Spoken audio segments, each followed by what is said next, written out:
എല്ലാ വിദ്യാർത്ഥികൾക്കും പുതിയൊരു വീഡിയോയിലേക്ക് സ്വാഗതം.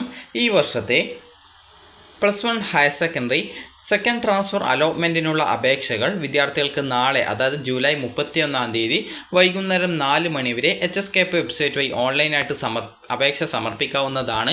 വിദ്യാർത്ഥികൾക്ക് കാൻഡിഡേറ്റ് ലോഗിൻ ചെയ്തുകൊണ്ട് നിങ്ങൾക്ക് അതായത് നിങ്ങളുടെ ആപ്ലിക്കേഷൻ നമ്പറും അതുപോലെ തന്നെ പാസ്വേഡും ജില്ലയും നൽകി ലോഗിൻ ചെയ്യാവുന്നതാണ്.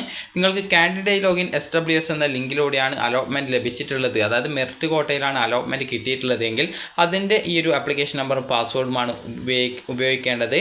അതുപോലെ സ്പോർട്സ് കോട്ടയിലാണ് അലോട്ട്മെൻറ്റ് കിട്ടിയതെങ്കിൽ സ്പോർട്സ് കോട്ടയുടെ ആപ്ലിക്കേഷൻ നമ്പറും പാസ്വേഡുമാണ് ഉപയോഗിക്കേണ്ടത്. എങ്കിൽ മാത്രമാണ് ലോഗിൻ ചെയ്യാനായിട്ട് സാധിക്കുകയുള്ളൂ. അപ്പോൾ വിദ്യാർത്ഥി ലോഗിൻ ചെയ്ത ശേഷം നിങ്ങൾക്ക് ലോഗിൻ ചെയ്ത ശേഷം നിങ്ങൾക്ക് സെൻഡ് OTP എന്ന് പറഞ്ഞുകൊണ്ടൊരു ഓപ്ഷൻ കാണാം.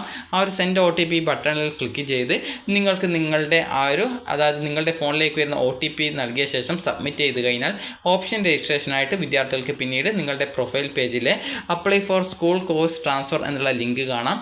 അതിൽ ക്ലിക്ക് ചെയ്യുക.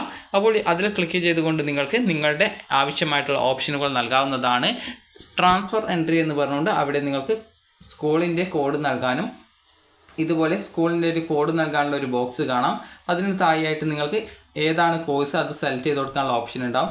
ആദ്യം നിങ്ങൾക്ക് വേണ്ട സ്കൂളിൻ്റെ കോഡ് നൽകുക. അതിനുശേഷം നിങ്ങൾക്ക് ഏത് കോഴ്സാണ് വേണ്ടത് അത് സെലക്ട് ചെയ്ത് കൊടുക്കുക. അതിനുശേഷം സബ്മിറ്റ് ബട്ടൺ ക്ലിക്ക് ചെയ്യുക. അതിനുശേഷം വീണ്ടും നിങ്ങൾക്ക് ഇതേ രീതിയിൽ തന്നെ നിങ്ങൾക്ക് താല്പര്യമുള്ള സ്കൂളിൻ്റെ, അതായത് അടുത്ത ഓപ്ഷനായിട്ട് കൊടുക്കേണ്ട ആ ഒരു സ്കൂളിൻ്റെ കോഡ് നൽകുക. അതിനുശേഷം ഏത് കോഴ്സാണ് വേണ്ടത് ആ ഒരു കോഴ്സ് നൽകുക, സബ്മിറ്റ് ചെയ്യുക. ഈ ഒരു രീതിയിൽ നിങ്ങൾക്ക് താല്പര്യമുള്ള എല്ലാവിധ സ്കൂളും കോഴ്സുകളും നിങ്ങൾക്ക് നൽകാവുന്നതാണ്. പ്രത്യേകം ശ്രദ്ധിക്കേണ്ടത്, ആദ്യം തന്നെ ഈ ഒരു അപേക്ഷ നൽകും മുമ്പായിട്ട് വിദ്യാർത്ഥികൾ സ്കൂൾ വൈസ് വേക്കൻസി പരിശോധിക്കുകയും ഇതിൽ വേക്കൻസി ഇല്ലെങ്കിൽ കൂടി നിങ്ങൾക്ക് ഓപ്ഷനുകൾ നൽകാവുന്നതും ആണ്. അപ്പോൾ നിങ്ങൾക്ക് ഒരു വിദ്യാർത്ഥിക്ക് വേണമെങ്കിൽ നിങ്ങൾ പഠിക്കുന്ന സ്കൂളിലെ മറ്റൊരു കോഴ്സിലേക്കോ, അതുപോലെ നിങ്ങൾ പഠിക്കുന്ന സ്കൂളിൽ നിന്ന് മറ്റൊരു സ്കൂളിലേക്കോ, അല്ലെങ്കിൽ നിങ്ങൾ പഠിക്കുന്ന സ്കൂളിൽ നിന്ന് മറ്റൊരു സ്കൂളിലെ മറ്റൊരു കോഴ്സിലേക്കോ, അല്ലാന്നുണ്ടെങ്കിൽ മറ്റൊരു ജില്ലയിലെ മറ്റൊരു സ്കൂളിലേക്കോ നിങ്ങൾക്ക് ഈ ഒരു ട്രാൻസ്ഫറിന് ഓപ്ഷൻ നൽകാവുന്നതാണ്. ഏത് ജില്ലയിലേക്കാണ് അപേക്ഷിക്കുന്നത് അതിനനുസരിച്ച് നിങ്ങൾ ആ ഒരു ജില്ല ഇവിടെ നിന്ന് സെലക്ട് ചെയ്ത് കൊടുക്കുകയും അതിനുശേഷം നിങ്ങൾക്ക് ഏത് കോഴ്സിലേക്കാണ് ഈ ഒരു ട്രാൻസ്ഫർ ആഗ്രഹിക്കുന്നത് ആ ഒരു കോഴ്സ് കൃത്യമായിട്ട് മനസ്സിലാക്കുകയും അതുപോലെ ആ ഒരു സ്കൂൾ കോഡും അതുപോലെ ഏത് കോഴ്സാണ് ആ ഒരു കോഴ്സിൻ്റെ കോഡും കൃത്യമായിട്ട് നിങ്ങൾ ഒരു പേപ്പറിൽ എഴുതി വയ്ക്കുകയും ചെയ്യേണ്ടതാണ്. അതുപോലെ തന്നെ നിങ്ങൾ ശ്രദ്ധിക്കേണ്ടത്, നിങ്ങൾ അപ്ലൈ ചെയ്യുന്ന സ്കൂൾ ഗേൾസ് ആണോ ബോയ്സ് ആണോ, അല്ലെങ്കിൽ എല്ലാ വിദ്യാർത്ഥികൾക്കും പഠിക്കാൻ സാധിക്കുന്ന എഡ്യൂക്കേഷൻ സ്കൂളാണോ എന്നുള്ളത് പ്രത്യേകം ശ്രദ്ധിക്കുക. ഗേൾസ് സ്കൂളിൽ ഗേൾസിനും ബോയ്സ് സ്കൂളിൽ ബോയ്സിനും എഡ്യൂക്കേഷനിൽ ഗേൾസിനും ബോയ്സിനും ആണ് അപ്ലൈ ചെയ്യാനായിട്ട് സാധിക്കുക. അത് എഡ്യൂക്കേഷൻ ആണെങ്കിൽ ഗേൾസ് ആയാലും ബോയ്സ് ആയാലും അപ്ലൈ ചെയ്യാൻ സാധിക്കും. അതായത് ആൺകുട്ടികളും പെൺകുട്ടികളും പഠിക്കുന്ന സ്കൂളാണ് എഡ്യൂക്കേഷൻ എന്ന് പറയുന്നത്. അപ്പോൾ നിങ്ങൾക്ക് മറ്റൊരു ജില്ലയിലേക്ക് കൂടി അപ്ലൈ ചെയ്യണമെങ്കിൽ ആ ഒരു ജില്ല കൂടി സെലക്ട് ചെയ്ത് ആ ജില്ലയിലെ സ്കൂളിൻ്റെ കോഡ് കൃത്യമായിട്ട് മനസ്സിലാക്കുകയും ചെയ്യേണ്ടതാണ്.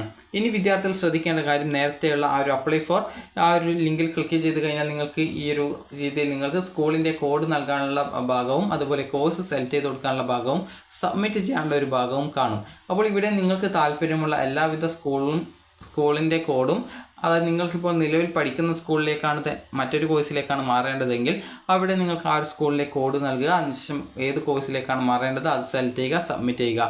ഈ ഒരു രീതിയിൽ നിങ്ങൾക്ക് താല്പര്യമുള്ള ഓപ്ഷനുകൾ പ്രയോറിറ്റി ബേസിൽ നൽകേണ്ടതാണ്. അപ്പോൾ ഇങ്ങനെ നൽകിയ ശേഷം നിങ്ങൾ ചെയ്യേണ്ടത്, അതിനുശേഷം അടിയിൽ ഡിക്ലറേഷൻ ബട്ടൺ ഉണ്ടാകും. അതിൽ ക്ലിക്ക് ചെയ്ത് ഫൈനൽ കൺഫർമേഷൻ ബട്ടൺ ക്ലിക്ക് ചെയ്യുമ്പോൾ മുമ്പായിട്ട് നിങ്ങൾ നൽകിയിട്ടുള്ള ഓപ്ഷൻസ് ഒക്കെ ലിസ്റ്റഡ് ആയിട്ട് വന്നിട്ടുണ്ടാകും. അതൊക്കെ നിങ്ങൾ നൽകിയത് കറക്റ്റല്ലേ, മാറിപ്പോയിട്ടില്ലല്ലോ, കോഴ്സോ സ്കൂളോ മാറിയിട്ടില്ലല്ലോ എന്നുള്ളത് ഒരു 2 പ്രാവശ്യമെങ്കിലും ചെക്ക് ചെയ്ത ശേഷം ഡിക്ലറേഷൻ ബട്ടണിൽ ക്ലിക്ക് ചെയ്ത് നിങ്ങളുടെ ആപ്ലിക്കേഷൻ കൺഫേം ചെയ്യാവുന്നതാണ്. ഇനി വിദ്യാർത്ഥികൾ ശ്രദ്ധിക്കേണ്ട പ്രധാനപ്പെട്ട കാര്യം, അതിനുശേഷം അടുത്ത പേജിൽ നിങ്ങൾക്ക് നിങ്ങൾ നൽകിയുള്ള എല്ലാവിധ ഓപ്ഷനുകളും കാണാൻ സാധിക്കും. അതുപോലെ തന്നെ അതിൻ്റെ അടുത്തായിട്ട് തന്നെ ഒരു PDF-ൻ്റെ ഒരു സിമ്പലും കാണാം, ഡൗൺലോഡ് എന്ന് പറഞ്ഞുകൊണ്ട്. അപ്പോൾ അതിൽ ക്ലിക്ക് ചെയ്തുകൊണ്ട് നിങ്ങൾക്ക് നിങ്ങളുടെ PDF ഡൗൺലോഡ് ചെയ്ത് എടുക്കാവുന്നതാണ്. ഇനി വിദ്യാർത്ഥികൾ ചോദിക്കുന്ന കാര്യമാണ് നിങ്ങളുടെ ആപ്ലിക്കേഷൻ കൺഫേംഡ് ആണോ എന്നുള്ളത് എങ്ങനെ ചെക്ക് ചെയ്യാം എന്നുള്ളത്. നിങ്ങളുടെ ആപ്ലിക്കേഷൻ കൺഫേംഡ് ആണോ എന്നുള്ളത് പരിശോധിക്കാനായിട്ട് നിങ്ങൾ ചെയ്യേണ്ടത് ഇത്രമാത്രമാണ്. കാൻഡിഡേറ്റ് ലോഗിൻ ചെയ്യുക, അതായത് നിങ്ങളുടെ ആപ്ലിക്കേഷൻ നമ്പറും പാസ്വേഡും അതുപോലെ ജില്ലയും നൽകി ലോഗിൻ ചെയ്തുകൊണ്ട് നിങ്ങൾക്ക് സെൻഡ് OTP ബട്ടൺ കാണാൻ പറ്റും. അതിൽ ക്ലിക്ക് ചെയ്ത് നിങ്ങളുടെ ഫോണിൽ വരുന്ന OTP നൽകുക. OTP നൽകി സബ്മിറ്റ് ചെയ്ത് കഴിഞ്ഞാൽ പിന്നീട് വരുന്ന പേജിൽ apply for school combination course transfer എന്ന് പറഞ്ഞുകൊണ്ട് കാണാം. അത് സ്കൂൾ കോഴ്സ് ട്രാൻസ്ഫർ എന്ന് പറഞ്ഞുകൊണ്ട് കാണാം. ജസ്റ്റ് അതിൽ ക്ലിക്ക് ചെയ്യുക. അതിൽ ക്ലിക്ക് ചെയ്യുന്ന സമയത്ത് നിങ്ങൾ നൽകിയിട്ടുള്ളത്, അതായത് നിങ്ങൾക്ക് കാണാൻ സാധിക്കുന്നതാണ് കാൻഡിഡേറ്റ് നൽകിയിട്ടുള്ള ഓപ്ഷൻസ് ഏതൊക്കെയാണെന്ന് പറഞ്ഞുകൊണ്ട് നിങ്ങൾ നൽകിയിട്ടുള്ള ഓപ്ഷനുകളൊക്കെ അതിൽ കാണാൻ സാധിക്കും. അതുപോലെ തന്നെ നിങ്ങൾക്ക് അതിൻ്റെ അടുത്തായിട്ട് തന്നെ ഈ ഒരു ഡൗൺലോഡ് എന്ന് പറഞ്ഞുകൊണ്ട് ഈ ഒരു PDF രൂപത്തിലുള്ള PDF-ൻ്റെ ഒരു സിമ്പലും കാണാനായിട്ട് സാധിക്കുന്നതാണ്. അപ്പോൾ നിങ്ങൾക്ക് ഈ ഒരു രീതിയിൽ നിങ്ങൾ കണ്ടു കഴിഞ്ഞാൽ നിങ്ങളുടെ ആപ്ലിക്കേഷൻ കൺഫേംഡ് ആയി എന്ന് മനസ്സിലാക്കാം. അതുപോലെ ആ ഒരു PDF സിമ്പലിൽ ക്ലിക്ക് ചെയ്ത് നിങ്ങൾക്ക് നിങ്ങളുടെ PDF ഡൗൺലോഡ് ചെയ്തെടുക്കാവുന്നതാണ്. ഒരു തവണ ട്രൈ ചെയ്ത് സാധിക്കാത്ത വിദ്യാർത്ഥികൾ വീണ്ടും ജസ്റ്റ് ഒന്ന് മറ്റൊരു ഫോണിലോ നിങ്ങളുടെ ഫോണിലോ ഒന്ന് ട്രൈ ചെയ്ത് നോക്കുക, അത് ഡൗൺലോഡ് ചെയ്തെടുക്കാൻ പറ്റുമോ എന്നുള്ളത്.